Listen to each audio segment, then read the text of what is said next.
Hi everyone, Thomas Cameron here. I'm delighted to be interviewing with EFC today. First of all, check them out at theedinburghfringe.com, on Twitter at Fringe Edinburgh, and on Instagram at theedinburghfringe.com. Go check it out, and I hope you enjoy it. My name's Thomas Cameron. I'm a 20-year-old English tenor from Devon, and I'm really excited to be visiting the Fringe this year. I'll be performing with my pianist Kate Roby, who's from Bath, and we're both very excited to be visiting again this year. My show is a performance of all the biggest hits from musical theatre, as well as a few contemporary songs that have been transformed into the style of musical theatre. We're very excited. It's called A Night at the Musicals with Thomas Cameron, and we can't wait to bring it to the Stockbridge Church on the 26th of August this year. The top reason people should see my show is definitely because of the music. It speaks for itself.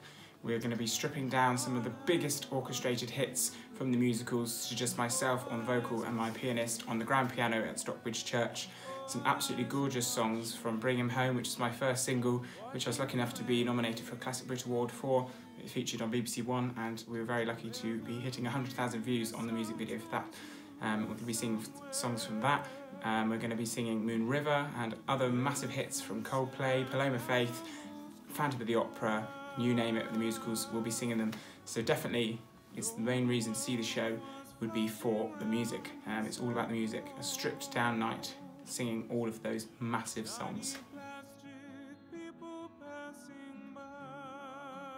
I know a successful Fringe run for some people means selling out a long list of dates at the Fringe, but we're only visiting as part of my debut album tour across the UK and Ireland. We're only visiting for one night only, and a successful Fringe run to me is just seeing people enjoy the show, having a connection with the audience, and just making some amazing memories and making amazing music. That would be a successful Fringe run to me.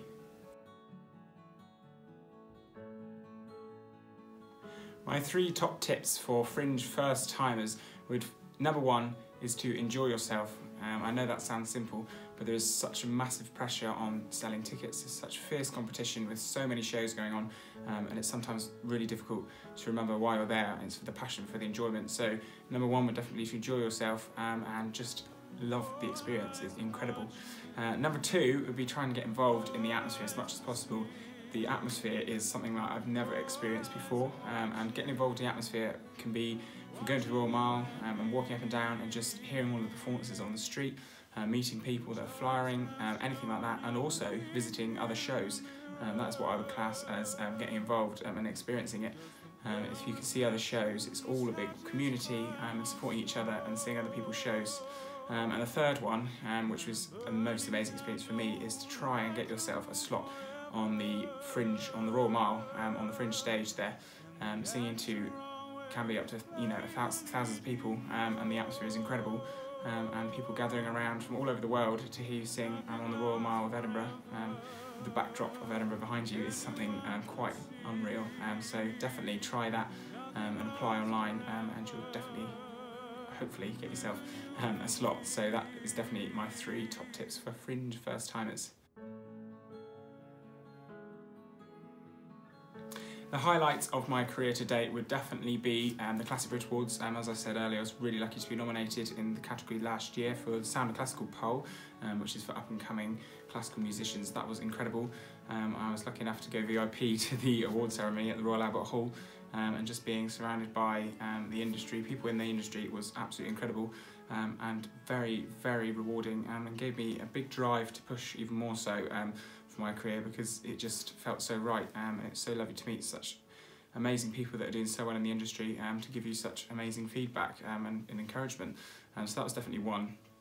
And the other one would be being on the BBC. I was lucky to be on BBC One to talk about my first single, and just the experience was amazing. That was great. And also, I really enjoyed launching my first single, Bring Him Home. I did a show in an amazing stately home which sold out, and it's to a fantastic audience. And I will never forget that, the support for the first single that I released on this journey, and to have such a massive support straight away was incredible. And obviously the support continued after that with the video views and the nomination in the BBC, so that was definitely a highlight.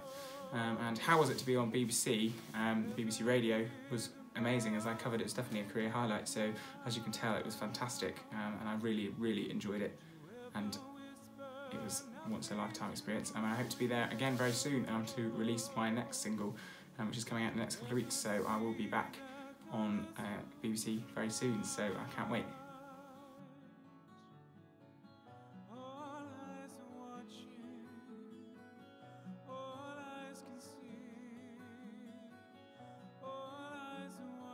What an amazing question. I think that's one of the best questions that I've had in an interview, and I've had a long think about it, and it has to be Bring Him Home. I know it's probably an obvious one for my fans that follow me, but if I ever get an encore at a concert, I would always do Bring Him Home again, just because it was the first song I ever did on this career, and it's what launched things for me and just made things go absolutely amazing, is why I'm here today talking to you, so I'm being interviewed by you, so I think it would be Bring Him Home.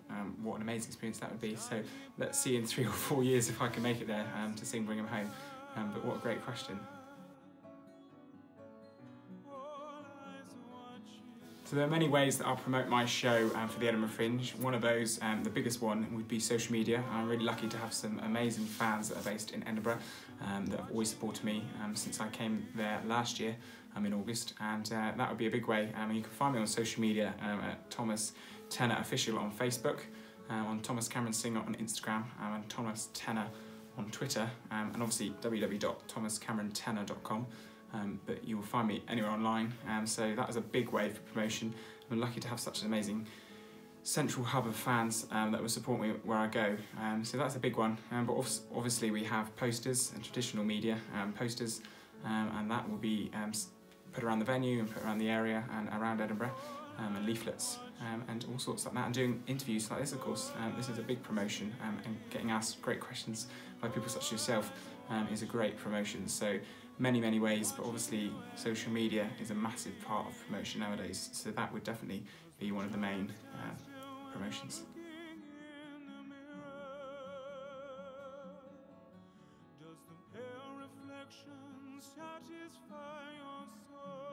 Another good question. I think 2 handout flyers. I think it's great because it's actually a massive part of what the Fringe is. When you go to the Royal Mile, one of the biggest things that I remember from walking up the Royal Mile is all of the leaflets.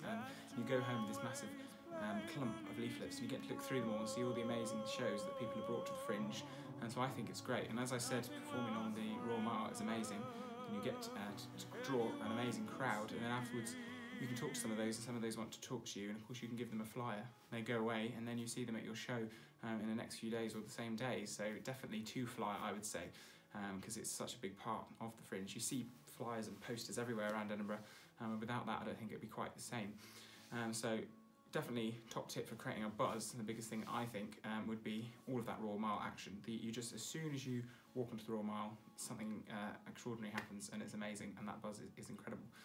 So that is where the buzz happens, as well as social media, as mentioned earlier. I think the biggest buzz that I've experienced with the Edinburgh Fringe is being on that Royal Mile and getting those leaflets handed out and performing on the Royal Mile.